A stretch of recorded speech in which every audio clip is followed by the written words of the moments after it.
আমাদের ছেলে মেয়েদেরকে আমরা কি নসিহত করব, এত দিকে তাকানোর দরকার নাই।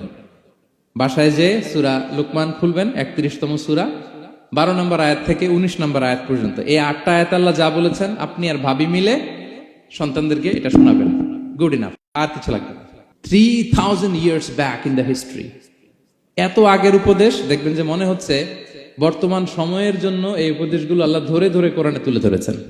ইসলাম বলেন, আজান শোনার পরে কেউ যদি এই দোয়াটা পড়ে, আল্লাহুম্মা রাব্বা হাযিহি দাওয়াতি তাম্মা ওয়াস সালাতিল কাইমা আতি মুহাম্মাদানিল ওয়াসিলাতা ওয়াল ফাদিলা ওয়া বা'আথহু মাকামান মাহমুদা আল্লাযী ওয়া'আদতা, এই দোয়াটা যে পড়ে আজান শোনার পরে, বিষ্ণু ইসলাম বলেন, হাল্লাত লাহু শাফাআতি ইয়াউমাল কিয়ামা, কিয়ামতের দিন তার জন্য সুপারিশ করা আমি নবীর জন্য ওয়াজিব হয়ে যায়।